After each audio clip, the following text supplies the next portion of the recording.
In the policy forum, I'm asking them to distill at least a few, maybe 2 or 3 new ideas, broad, general ideas that relate to policy, commons, and climate change.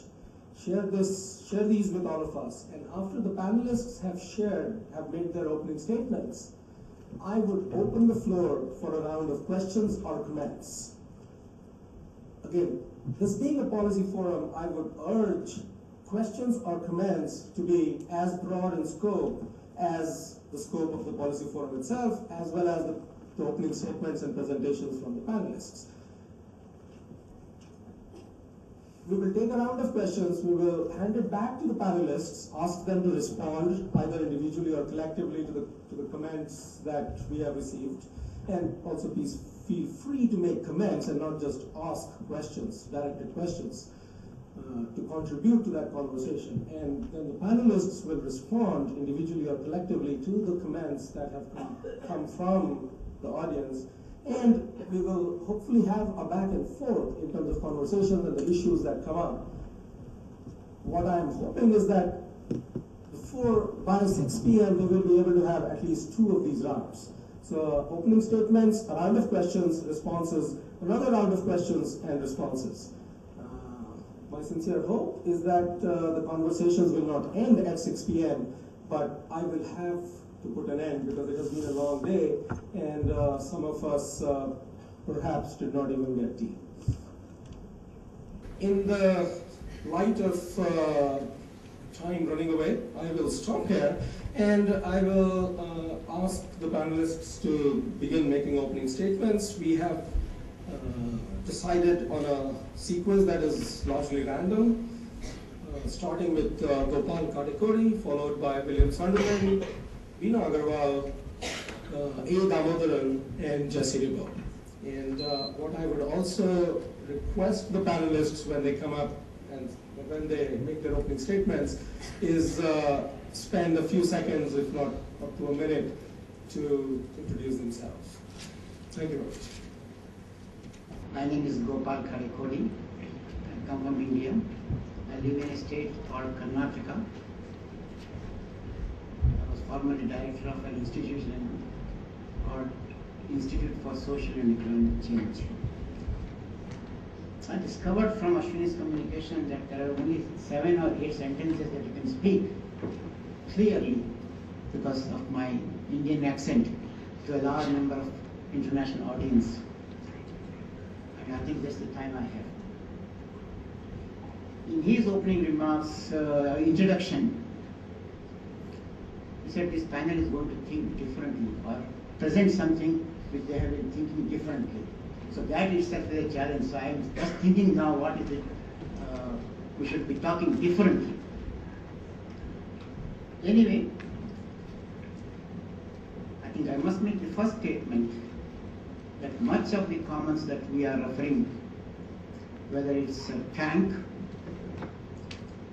or village pond or small water bodies, flowing water bodies, or common lands, as our Indian word is called panchayat land, or forest compartments closer to the village or on which the village has some access, villagers have some access.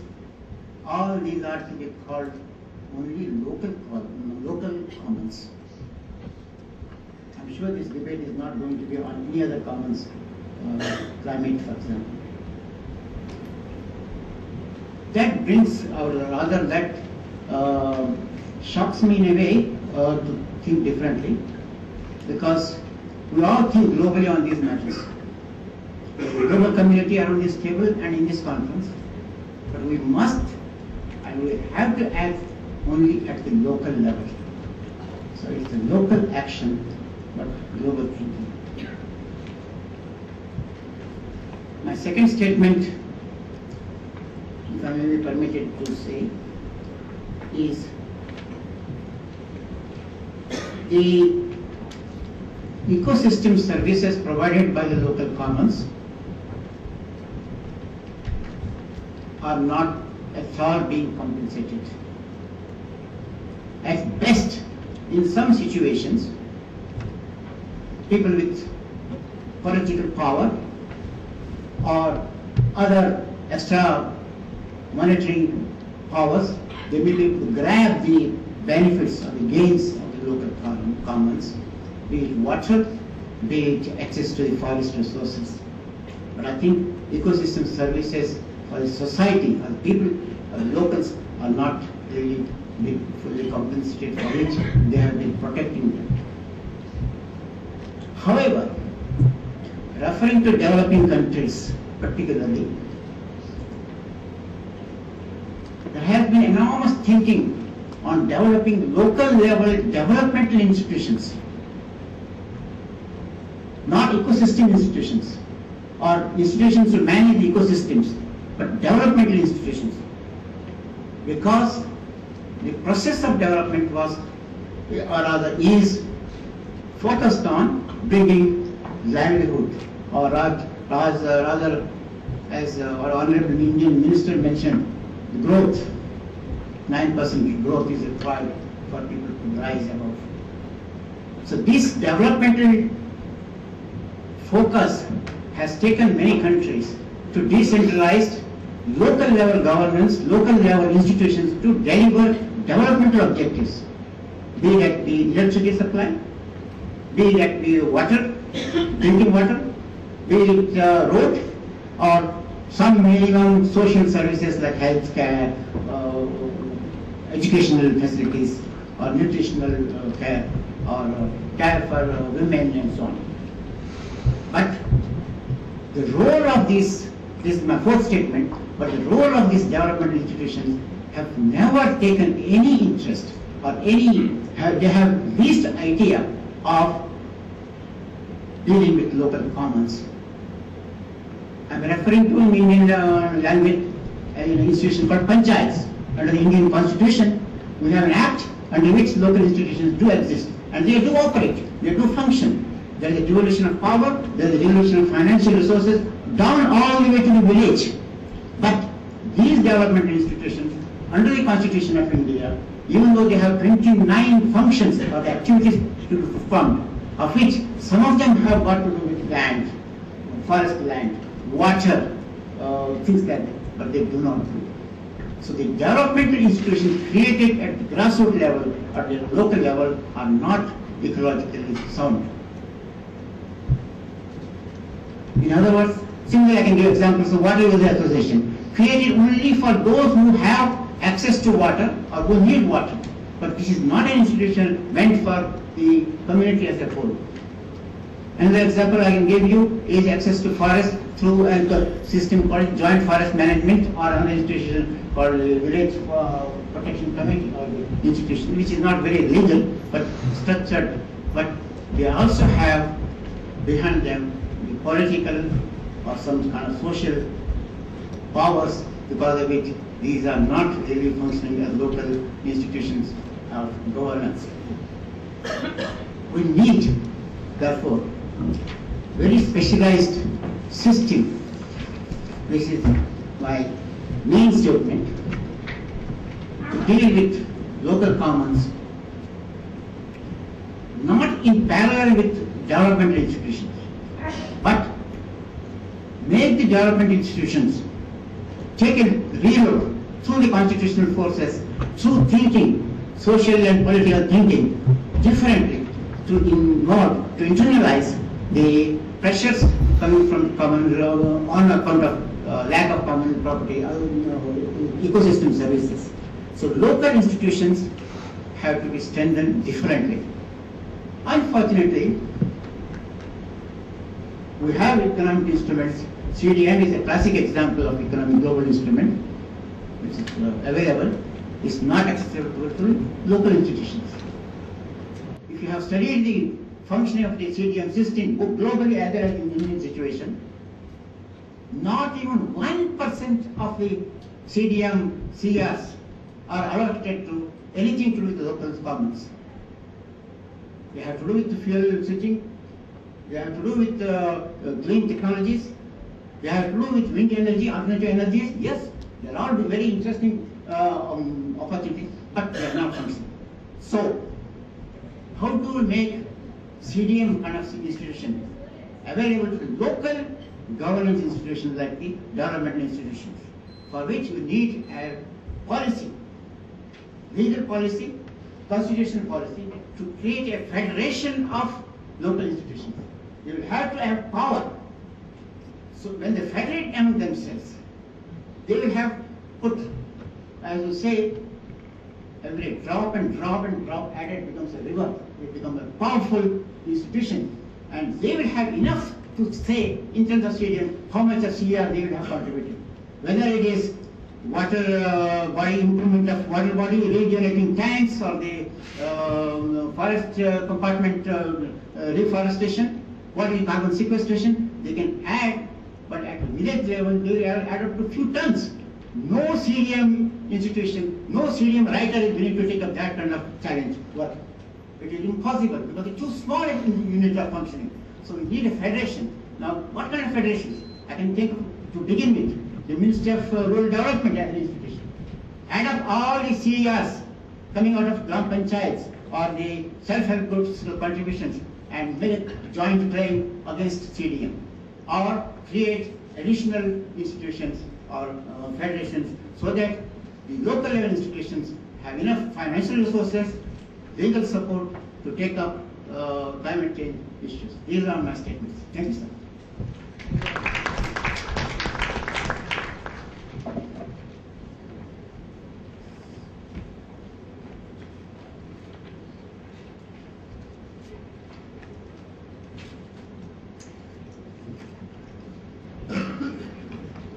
My name is William Sunderland. I work at the Center for International Forestry Research.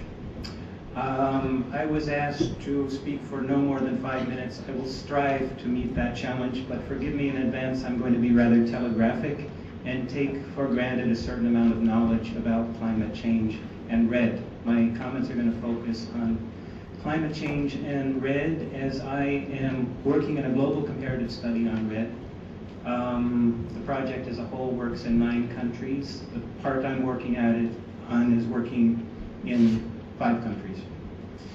I want to take as my point of departure the comments that were made by Eleanor Ostrom yesterday, where she pointed to the central fact of how getting out of problems of the commons, having a collective action solution, has required talking, very simply that. And this has enabled escape from the tragedy of the commons in ways that were unanticipated. But more than talk, we also need to know there is a problem. And without being mysterious, I will set that statement aside right now and come back to it in just a couple minutes. REDD has a tremendous amount of potential for doing good and for doing damage. We know that in principle. It's just getting off the ground. We have a little bit of evidence in practice for both of those. In terms of the interests of local people, there are 2 main structural streams through which effects will happen to people. One is that policies and practices are being put into place, will be put into place, that have tremendous consequences for existing uses of forests by local people. Yet another structural stream of potential change is that forest carbon turned into a commodity, and especially that turns into one that is traded on levels that people are imagining, will affect people's lives by perhaps creating livelihood opportunities or alternatives that currently do not exist. In this context, tenure is tremendously important for local people. Why? Well, we can say that in principle, simply looking back in history, that forest peoples tend to be dispossessed from the national polity. They tend to be marginal. They tend to have voices that are not heard. And when resources are developed in their midst, they rarely get an equitable share of what is being taken out, and frequently are become victims of a process, especially in cases where there are large economic rents being taken out of their midst. So from that point of view alone, we know that rights are important. We know that the pre-existing tenure conditions in RED are going to affect how RED unfolds, for better or worse. And bringing us full circle, we know that RED will have effects on tenure. Rights at the local level, in principle, provide the opportunity for people to say yes or no to RED coming into their midst, and if they say yes, to shape how it will unfold. In principle, rights that govern existing livelihoods will be affected, as well as the access to the benefit stream. I don't want to paint an entirely negative picture because in one way it's amazing how much policy attention there has been to rights in the RED context, given that it is going to be, or possibly may be, one of the biggest rural development projects in history. It's perhaps no surprise that rights has gotten so much attention, but I think it is a credit to some people and some institutions that most governments are giving public consultations that include attention to rights. It may not be all we want, but at least this is often happening. The negotiating text in the RED deal that just emerged does give attention to rights. The RED RPIN plans give attention to rights, perhaps inadequately, but it does. And perhaps most importantly, many RED project proponents, in seeking third-party certification through the CCP standards, will be required to resolve pre-existing tenure issues. In spite of this good news, I have to be frank that at this moment, I have a great deal of cause for worry. In most cases, even if there is a request for permission at the local level through free, prior, and informed consent, it's often inadequate. The issues of tenure ambiguity and contestation are in almost no case resolved at the early stages of RED. And we know from the formal rights that are allocated to people in forest that even if they are awarded, there are often problems with enforcement of those rights. But I will bring us now to the central problem that I wanted to point us to, which is a circular problem, a quandary, a problem of inertia.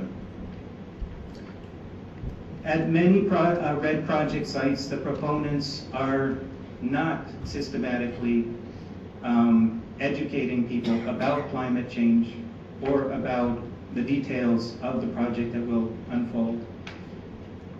Partly this is because of the slow development of RED after the policy paralysis that happened coming out of Copenhagen last year.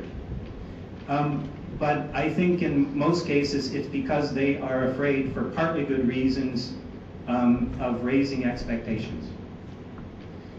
Or at least this is mostly what we hear. And yet, if people living in forested areas are going to negotiate how their participation in RED, defend their rights, get an equitable share, make sure that it doesn't turn into a disaster, that it affects them, they need to know. They need to know what is being done. And yet now my sense is that most people have very little knowledge. And the way in which this problem is circular is that I think we're at a historical moment where many people are imagining that tenure may have been overblown as an issue, because right now tenure arrangements are not being addressed on a massive scale. There are voices of protest against RED, of course, and outcries about tenure issues, but at many sites there is not, and I believe it's because they don't know what's going on. And yet the quandary that we are in is that when the restrictions begin to be imposed, when the rules of the game are put in place, when the money begins to flow, this is when people will say, wait a minute, there's a big problem here. But when that happens, the rights issues will not have been addressed in a prior way, in the ways that the policies are have intended in their statements. With that, I will close. Thank you.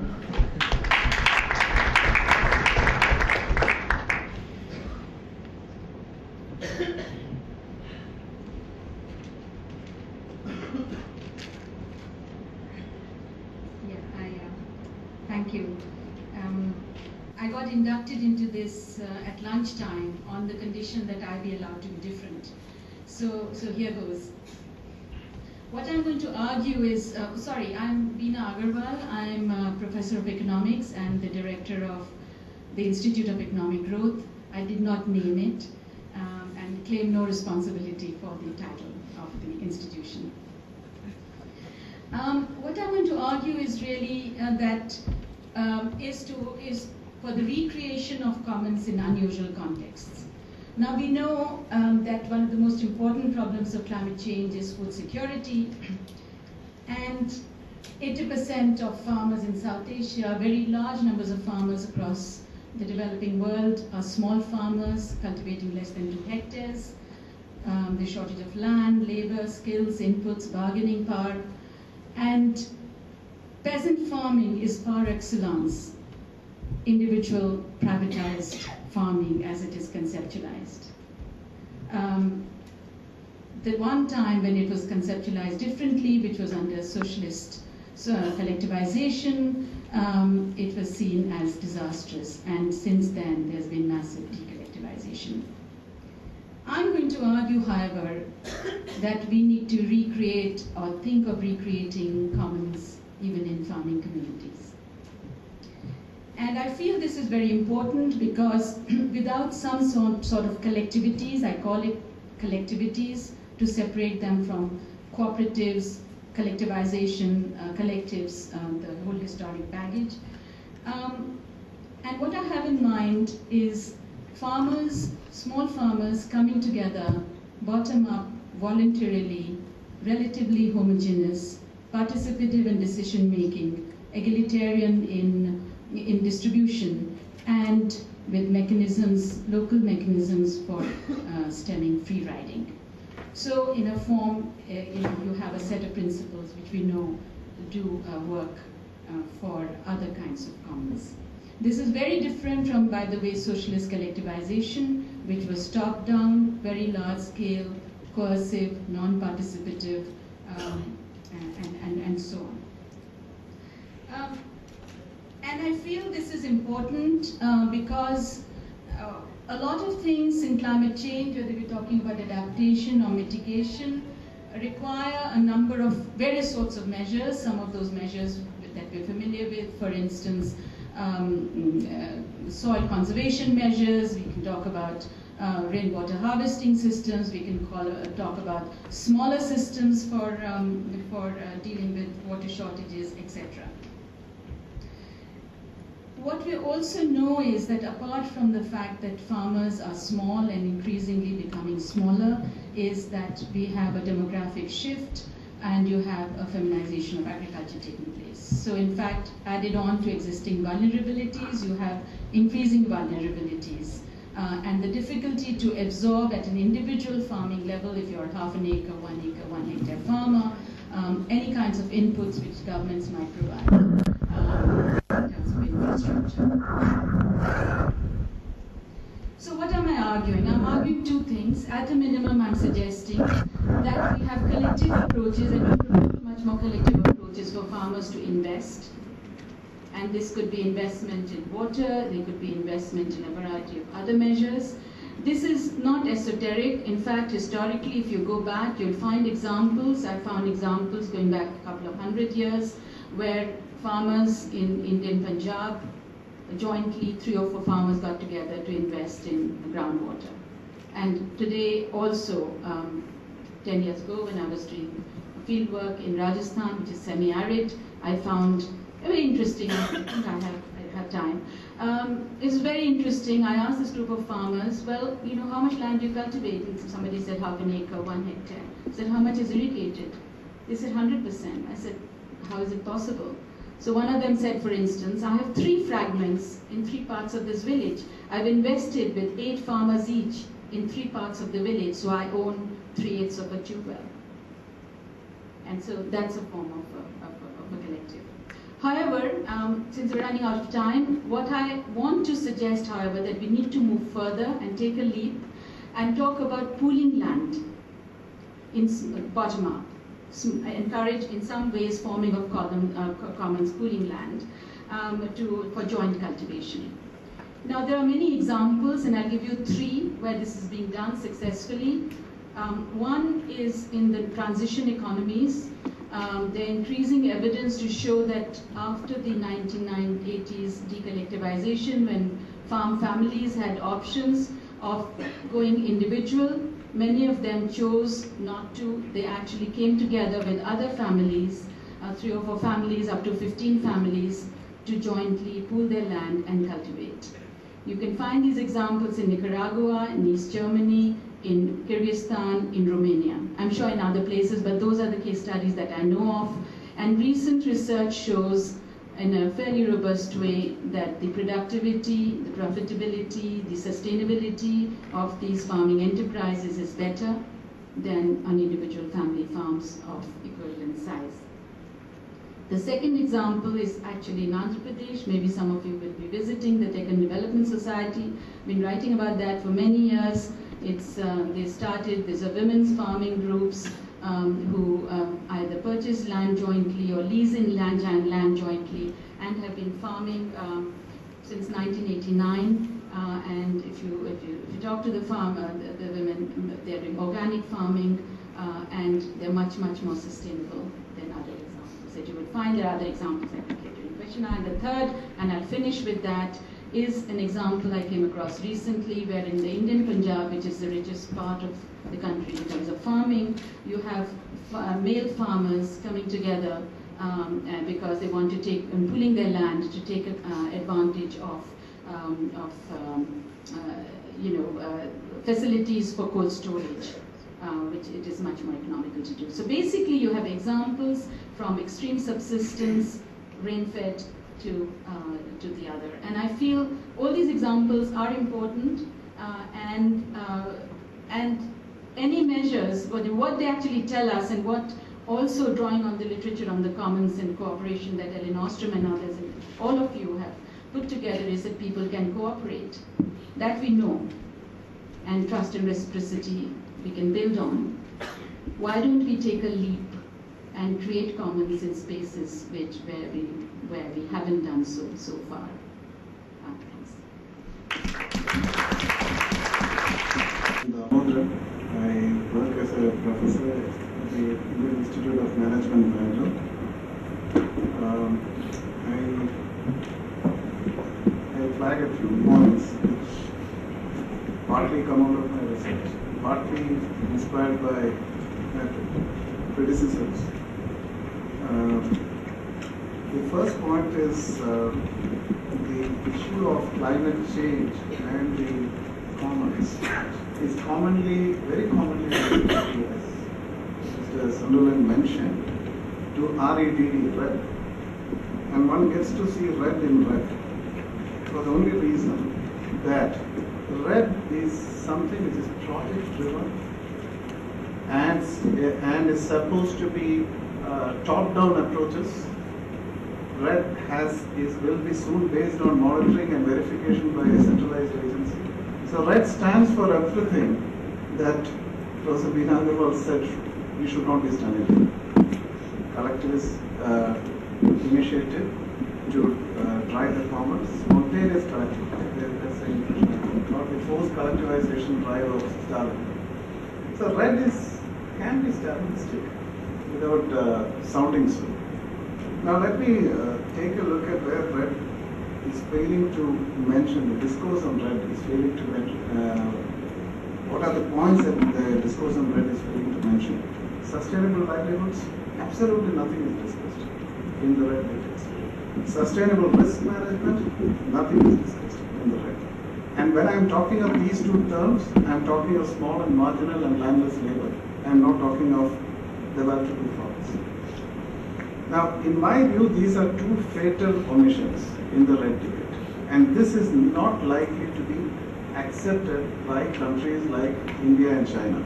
I was unfortunately not here yesterday when the minister gave a statement of the pressures that we are under. And I saw the report in Hindu today. But what I am very clear is there is very little in the climate change debate that is linked to the common property resources in terms of sustainable livelihood and sustainable risk management. Now, here I should flag a couple of points which Dr. Kadekudi mentioned about the futility of the CDM CERs. They don't get a good price in the markets. They're not meant to get a good price in the markets. Nor are they helping the farmers, nor are they helping anyone. So the CDM, now the stage has come in 2012 when a new agreement comes. The European Commission doesn't want, European Union countries do not want CDM to exist at all. And we are still asking for it, thinking that we will be getting some money out of the whole exit. I think that's a very valid point. RED is also being situated or being talked about as getting situated within CDM. This is not a very great idea. Now, India has been saying that we need a premium on the conservation efforts that we have done, which is true. We have been basically a conservation-driven forestry system that we had, Forest Conservation Act. It has a lot of problems. But in spite of that, India is one of the few countries which has halted deforestation. According to RED, if you halt deforestation, we will give an incentive. If your past has not been good, we will give an incentive to correct. Those whose past has been good, this is a thing goes against the canons of equity or burden sharing, which is discussed in climate change before. Now, I will only take off from a small point which Professor Biennial mentioned, and I thought this was an interesting ticket that I saw. My studies have been of three ecosystems. One is the coastal ecosystem. I looked at the shorelines. I did not look at the fishing issue. People like John Payne have looked at it at far greater detail. I don't know what it is there. I is there. And I had looked at the coffee plantation ecosystem, the rich man's domain, with poor landless laborers employed. And I have looked at the semi-arid environments in Karnataka. I have found that the critical policy failure of any government, including the government of India, that we thought price stability will give livelihoods to people, sustainable livelihoods to people. Therefore, we had procurement policies, we had procurement footprints, we had all kinds of procurement policies which were fiscally unsustainable and did not benefit the poor person, poor farmer. It benefited the trader. The farmer does not want price stability, he wants income stability. And I thought that Professor Biennial's point that the collective approach, what percentage, what will be the impact of collective approach on income stability is a matter that needs to be debated. That's a point that creates public goods. No, RED is not about public goods. If you see the Australian proposal, I don't know who is from Australia, I will just run away if somebody is from Australia. Australian proposal says, please link it to carbon markets. I am not against carbon markets, I am for carbon markets. But I am afraid that there will be nothing for the landless laborer and the small farmer and the marginal farmer from a carbon market. And therefore, I would say, let us, I think it's a kind of forum, I am not trying to foreclose the option, I have just half a minute. Let us think of collective approaches and to creating income stability for the people through a very imaginatively designed RED program. And then we will see that it is something which can reconcile property management with climate change. So on this note,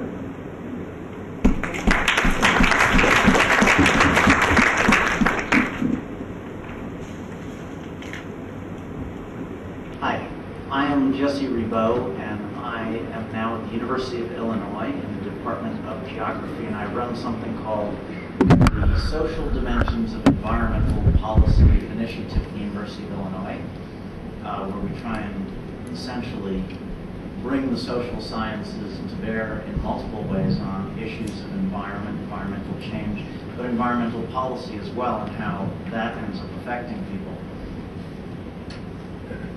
Right now I have 2 climate-related projects that I think are relevant to this discussion. One is called the Responsive Forest Governance Initiative. It's a 10-country comparative study ostensibly on the effects of REDD on local democracy. Now, of course, REDD hasn't happened, so you can't study it. So really looking at the past, looking at forestry policy and projects separately, but both explicitly, and how they have affected representation, belonging, and the production of a public domain in forestry is what we're trying to look at as a way of developing guidelines in the future for REDD implementation, so it doesn't, as most forestry policies have, destroy local democracy. The second project, as introductory, is on the causal structures of vulnerability, doing comparative work across multiple case studies so that we don't just look proximately. And I'm trying to sort of put to last the things that other people have addressed that I have wanted to address, but I want to bring up adaptation, because adaptation has not been mentioned yet. Almost every project in the world is now adaptation, whether it's opening a can of tuna fish or planting a tree. All of that is adaptation. This is partly chasing the funds. I find it a very disturbing and dangerous word. We're stuck with it. We have to adapt to adaptation, because adaptation, being a biological metaphor, I don't think applies so much to society. I don't like the implications of social Darwinism. I don't like the implications that the individual unit has to adapt, and all that society can do is help them to adapt. I think we need to ask, why was this term chosen? To avoid thinking about causality? When you think of adaptation, you don't think, why do people have to adapt, or what in the first place? You think, oh, how do they adapt? How to help them get over that threshold? But the question of how they got there, to that threshold of vulnerability, is avoided. The term vulnerability and coping has been pushed to the side. I think we need to get back into those questions of not just the proximate, but the social, political, economic infrastructures and processes in which marginality is produced and that makes vulnerability in the face of climate change. Vulnerability does not fall from the sky. It is on the ground. It's an underlying set of conditions, and in commons we need to be attending to that. So what I just, very quickly, I want to say is a little bit about REDD. REDD, I think, is a great threat. It's a threat to forest peoples. It may be a great benefit to carbon, but I think it's a threat to forest people, and that's my concern. And I think by having people with that concern, it will be less of a threat, and we can do better. And I think this is what William is working on, those sorts of issues. I think also we need to really pay a lot of attention to one of the biggest enclosure movements, commodifications we've ever seen. In a time of market fetishism, we really need to ask ourselves, what is this privatization of forests and common properties doing? And that brings me to a few issues that I think are very interestingly related to what Bina had to say. And that is, in the sense that, for me, there is obviously vulnerability is not equal to poverty, but in fact there's a great overlap. People in forests are poor. They're poor often because they're not allowed to gain any of the wealth of the very lucrative resources around them. They're kept out of it systematically. And I think we need to look at the question of collective holding of forests, commons at a larger scale, but look at it under representative authority, bringing together the question of democracy and commons, and bringing it together with dirty words like tax. Okay? I think, I'll give you an example. The producer price of charcoal in Senegal is $2 a sack. It sells in the city for $12 to $30 a sack, and the cost of transport is $3 a sack. The producer, basically $200 a year of income. The merchants up to $500,000 a year of income. So shares are great. That kind of extraordinary wealth is unexcusable to keep out of the forest villages, to take from the forest villages, or who are poor, can't even send their kids to school. We need a tax, not a tax of 15 or 30%, because they would put it on the producer price, those $2. We need a tax of 800, 1,000%, so that there's a tax equal to the merchant's profit that goes to the villages, that's set nationally so that local jurisdictions don't have to compete themselves down on prices. Then there would be something to invest, but it's only to be invested publicly if there is a public domain under a public authority of some sort that in some way is accountable to and represents that local population. I think those are issues we need to be churning up in our discussion of climate and commons, because if you don't reduce vulnerability by giving people the income they need and the income security, then I think they're going to remain vulnerable, and especially in the face of things like red, become more vulnerable. Thank you.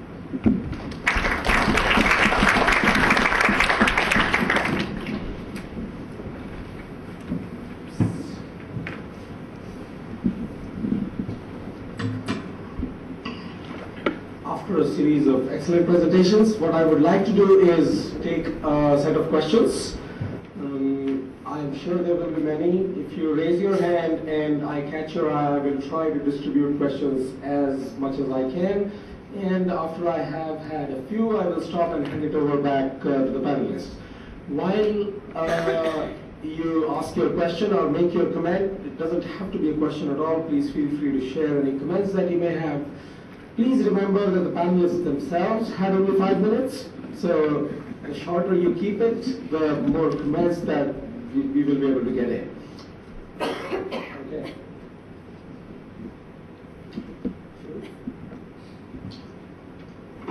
Shoot. I think how to link climate change with comments. I think we discussed a lot about red, about carbon. The big issue in the region is about water. I think and I didn't hear anything about transboundary water management issues in the region. And for instance, the river links all nations and downstream and upstream. And also look at this year in Pakistan, the big floods, and also last year, and also the big drought in the up Mekong and the low Mekong. I think the climate change really impact on the. We have two sides of a constructed risk, we already mentioned, and also by GC and by our India colleague. One is climate change constructed risk, like you get too much, too little water. But another is socially constructed risk, for instance, institution. And I think so. That's it's a good thing. China, India, big the BRIC countries working together on carbon issues, but also unfortunately also transboundary in the local base, water management is totally lacking. I'd like to ask the panel to address those is more concrete policy issues. Thank you. Craig? Hi, Craig Goldberg from Monash University. To Bina, it's not working? It's not working.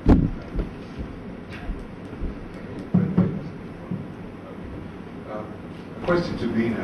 First, I just want to say I was absolutely seduced by your presentation. I'll sign your petition. This is a policy forum, and I have to confess that I find policy absolutely mysterious. I don't understand the calculus of how policy comes into being, nor do I understand how policy actually translates into action on the ground or change on the ground.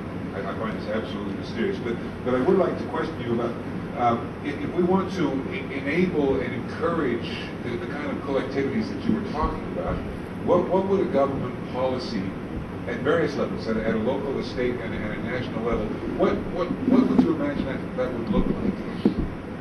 And then while I got the microphone, I want to tip my hat to Jesse.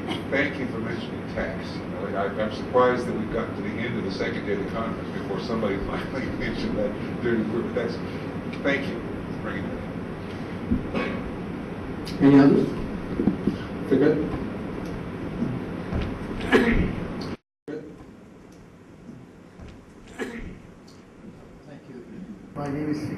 Yes. I thank the panelists for interesting comments. One area I haven't heard any comments on is appropriate institutions or the lack of them. And so perhaps I'll make a comment on that and then invite panelists to address that. Much of climate change research has been done at the international level through GECs, these big models that basically produce generalized, averaged out climate projections. But in fact, the effects of climate change are felt at the local level. And they're not based on averages, they're based on extreme events, increased variabilities, impacts on livelihoods, impacts on life. And to me, there seems to be a gap between where the impacts are felt at the local and regional level and where the decisions are taken at the national and international levels. In fact, there's some gaps.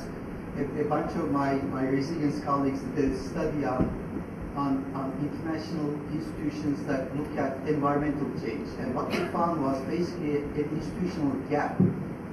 There is a serious shortage of capability at the international level to address and engage in environmental change, and not just climate change. Remember, Jesse, there's more than climate change going on when we say environmental change. And yes, the vulnerability adaptation questions are there. Whichever way you put the question, seems there's a institutional gap, or perhaps the may agree or may not agree. Couple more. Jeff?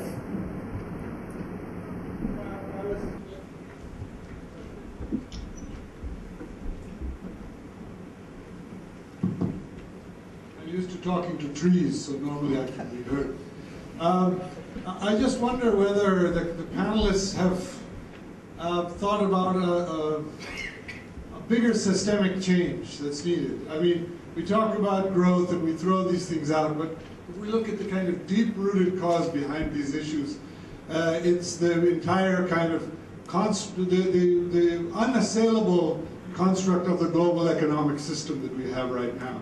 And then what happens is we see that as maybe too overpowering, and we come right down back to our local commons issues. I think we have to be able to present a vision for an integrated alternative economic system that builds up from the commons, but that thinks carefully through what would be those institutions at the local level, collective, farmer collectives, associations, what would be the regional level of markets and reciprocity, and how will that move then up to a higher level. But we need to build up the complete system, otherwise we'll continue tinkering, and the primary cause of both the climate issues and the massive inequity issues will simply continue to get replicated. Walter? Gopal said that CDMs, and also Damodaran, the CDMs have been given up by the European Commission. However, what I see is that one side they have given up the idea of CDM CER, and on the other, they are going towards turning the northeast of India into a carbon sink for Europe. So building carbon sinks seems to have taken the place of CDMs, and I find that very dangerous because a mega biodiversity zone is being turned into a carbon sink, which will be mainly by planting commercial forests. Now, how do you suggest that? I come from the northeast. How do you suggest that you deal with it? Is there a possibility of accepting it and seeing how Bina's suggestion of voluntary cooperation through self-help groups and others can turn that into community forestry, and what policy changes are required for that? Otherwise, just a carbon sink with the commercial forest is going to be disastrous for our region. question? Yeah, thanks. Thank you to the panel. I also want to say something about Ben's proposal, and I think one of the weaknesses of some of the things we've been hearing at the conference has been a focus on protecting the commons. It's almost like there's a defensive action. It's almost like the hordes are at the gate and we're just going, oh, we've got to protect this little space and we've got this little space here and look at this little river here, it's beautiful, we need to protect it. But I think one of the things we need to recognise is that new commons are being created all the time. New ways of dealing with the commons are being created all the time, and I think what we need to do is encourage that creation. And I think from that process, then maybe that's where we get this economic system. And in most of my work has been around the issue of the urban commons and watching people create urban spaces which are increasingly shared. And I think one of the things that we need to consider is how do we make those links between the urban and the rural commons, which are often lacking. And one final point is, as an Australian, I apologise on behalf of my government, everything it's done in the last 14 years. I'm really sorry. I personally wasn't responsible, but I know they do suck. Thank you. We will see if we can come back for another round, but I do also want to give the panelists a chance to respond, as well as all of us the chance to listen to their responses. One of the overarching theme from the responses is something that just resonates with me, especially over the last 1 year. The more I learn, the more I read, the more I talk to people about climate change and its responses in terms of policies that are on the table, is that the human response to climate change in terms of mitigation or adaptation is going to be worse for the poor people than climate change itself. And that is tragic. And it's about the policies that are on the table. And the more we can do to either eliminate bad policies or make them into good policies, the better it will be. And this conversation is a beginning in that direction. With that, I will for now hand over the conversation back to the panelists and request them to keep it short. As short as you could, because we should try to end at 6. Well, in a forum like this, it's never done in terms of answering completely, but some thoughts. So this point is very important. Certainly, most climate changes are at a global level. We have no instruments to measure them. In fact, that's why most thinkings are always top-down at the global level. And then some benefits, some way of receiving it at the fag and it appears. I think that's a very important point. In fact, from the experience from India, we have an instrument within the constitution to empower people to earn a minimum wage under an act called National Rural Employment Guarantee Act, which means every individual who is eligible, landless laborer or even a marginal farmer, is eligible to work, entitled to work at least for 100 days. Now, using this instrument, the grassroots level information being generated, grassroots level work is happening, but the data is not being generated as to what this institution is doing in terms of carbon, reversal of the carbon cross cycle. I think that's a very important point. In fact, we have been telling the environment, in fact, we carried out certain studies just to show you that out of this particular instrument that I mentioned just now, how much of improvement in the water table, groundwater table has taken place from 200 to 300 feet down to coming up to 30, 40 feet. There's a tremendous climate change impact. Similarly, not that I am mentioning about carbon sequestration, farmers planting trees as part of the agricultural practice, biodiversity-related plantations, medicinal plantations, all of them have both underground and on-surface carbon sequestration. That itself has been so significant, unmeasured, whereas we always measure in terms of what is called reserve forests, because that is one compartment. It is easy to measure number of trees multiplied by the girth, height, etc. And they have a formula estimating. I think that is too crude. Rather, there are institutions' work happening, but measurements are missing. I must mention this. I'll be brief, and I will respond to the intervention made by Jeff Campbell. I heard him say, well, what we need is a bigger change, a change of the global economic system. And my reflex is to think and say, well, sure, but there are good reasons why we're retreating to the local level, because it's so big and impossible. And I thought a bit more and realized that much as we think cynically, and for good reasons, about the commodification of forest carbon and all that goes along with that, there's a flip side of that, which is that one reason why forest carbon is being commodified is because people around the world are all of a sudden concerned about climate change. And the arrows of concern about forests have been drastically changed in a conceptual sea change that we barely noticed. Part of what was driving our concern about deforestation for 10, 15 years was mainly concern about biodiversity and cultural survival. But now people, in their own self-interest, are worried about how the destruction of the forest commons is going to bring into question the continuation of civilization. So it's in those ways that a global economic change, we're seeing the seeds of that change now in a cultural worldwide change. And I think that our challenge is to anticipate this grand scale change that is underway already and to harness it rather than hope against hope that it will happen. Thank you. Okay, very quickly I'll address a couple of points. Craig's point, thanks for being persuaded. Of course it's a mystery at some level. Policy is made, I think, at multiple levels. And we shouldn't think only of the government. There's non-governmental organizations. NGOs, for instance, and civil society play an enormous role both in projecting the idea and lobbying and pushing, and the media plays a huge role. So I think all of those forums are very, very important in the kinds of policies that emerge. I mean, our minister yesterday, he says he's in the news every day, but there is a media out there which is constantly questioning, evaluating, pushing, etc.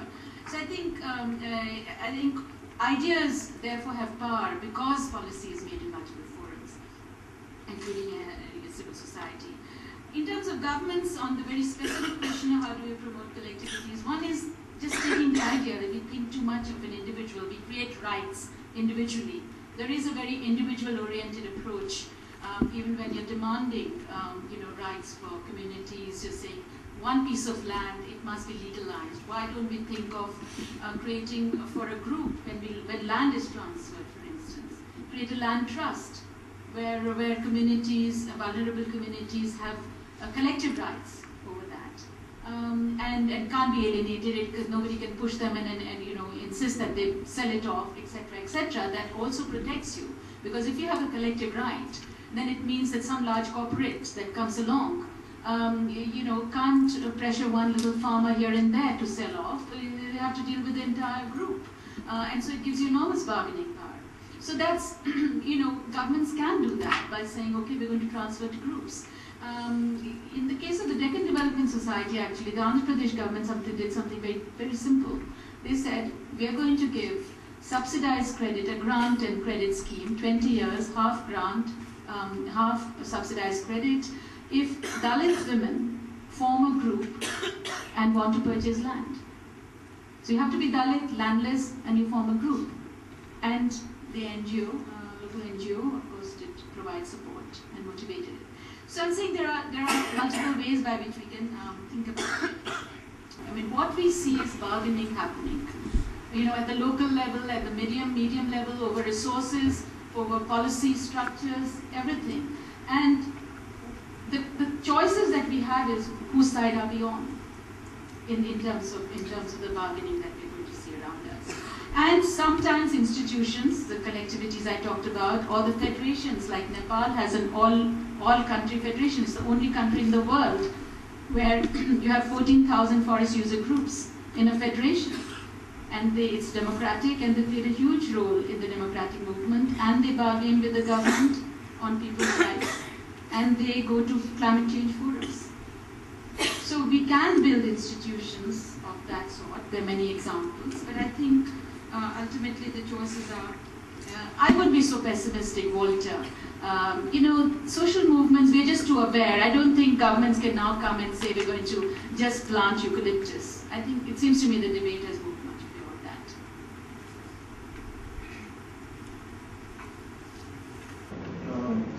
I'll answer one or two questions which partly were addressed to me. And my good friend from Australia, now that you're an apologist, I owe a reply to your question. This urban-rural common linkage, I think it's a very big issue. And in a city like Bangalore, where we have many, very small lakes in the Bangalore city, which feed other lakes which go into the rural area. And we also have some lakes in certain western part of the city, which basically are nourished from rural intervals. So basically what happens is there is a lot of pollution of the urban lakes, there is a lot of cleaning effort, there is a huge industry thriving on that. There is a lake development authority, new bureaucracy has been created. But the rural nourishment part is never looked into. The rural-urban nexus is not looked into. I thought that is a policy failure which we need to address. The other thing is, as Dr. Walter Fernandez mentioned, I think you have a very valid point. And regarding Assam, Northeast, I have worked in Assam, in places called Dibrugad and Jorha, among the tea farmers. And I can tell you, when you raised this point, it set me thinking. In every tea garden in Assam, when the Brahmaputra changed its course because of a huge earthquake sometime in the 1950s, there's a big land use change on the tea gardens, in the sense that some areas which were planted heavily had to be removed. The tea had to be removed and left barren. And in those barren areas, people were facing famine, laborers were facing famine. At some point, the panchayats in Assam and West Bengal, they said that this land belongs to us, we have not utilized it. And the panchayat said that we will now give it to the forest department to plant trees, which would have been a disaster. It would have been a very bad thing. So that set me thinking, that's precisely what I was mentioning. Laborers came together and resisted it, they used the trade union labor lobby and finally got the panchayat out of the picture. So it is not as if, panchayats come to the picture that the local self-government will solve all the problems. They hand over everything in a platter to the forest department. So I think that something of that kind needs to be done. Darjeeling also had a tradition of having valleys with large cardamom. The large cardamom used to be picked by laborers. It was a source of income stability for them, other than the wages they got. So I think this is the kind of collectivity that you need. It could be on class lines, it could be on labor on class lines, and absolutely a new solution may emerge from some of these local traditions. So this is, as far as Figret is concerned, yes, you have a point, because people who suffer adaptation. I will give an instance of the coastal areas of Kerala, North Kerala. John Gurren is here, he will attest me. PWD, the Public Works Department, is very fond of putting seawalls. And the fishermen are not at all fond of getting it there. So who decides adaptation strategy? It is the PWD which will have a role in that. The fishermen do not have a role in that at all. So they would like mangroves, they would like the new hotels not to come up, because every time a hotel comes up, mangroves are chopped off, and natural biodiversity is there. So I can't but agree with you on this point. Thank you.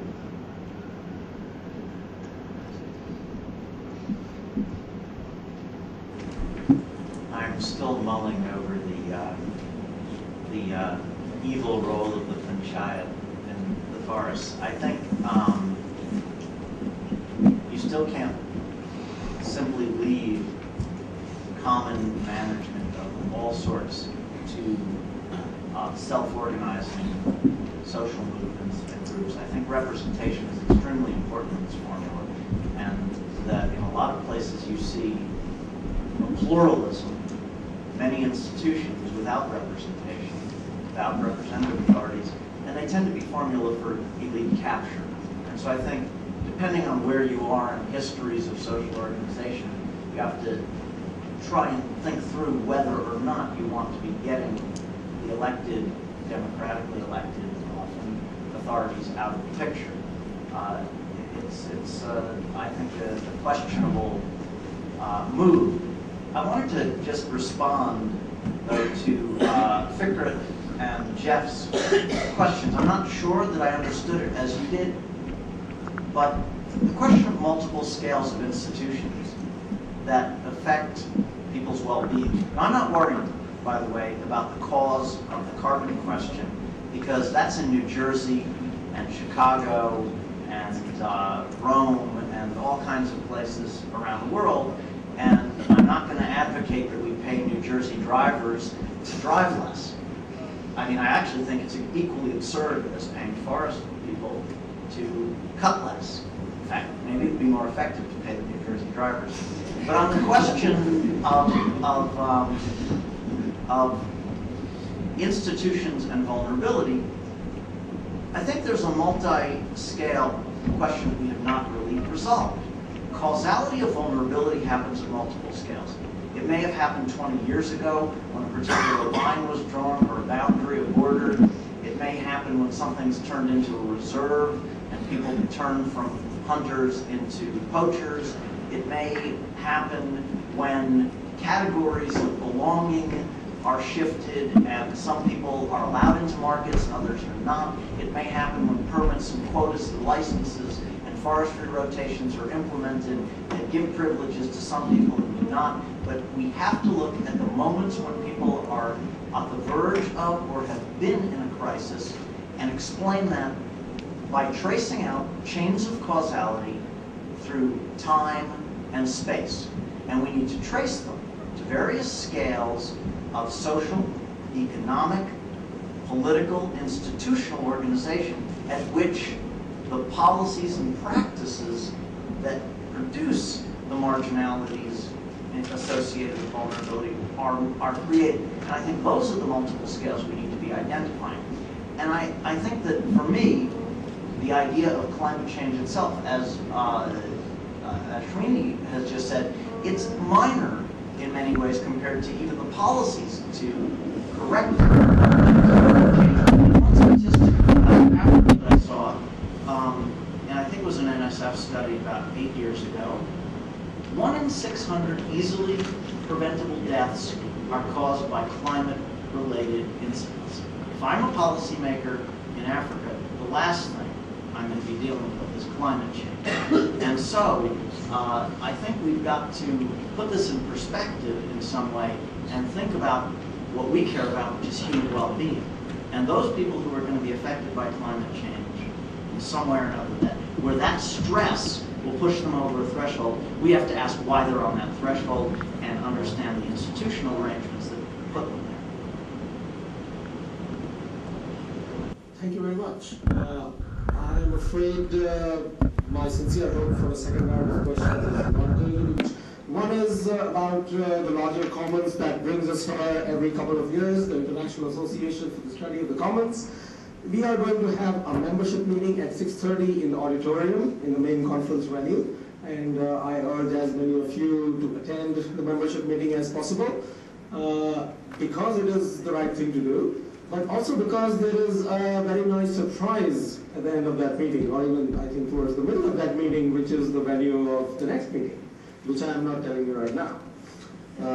The second is the organizing committee has mementos and gifts for the panelists that I'm just going to give out while all of us give them a round of applause. Thank you.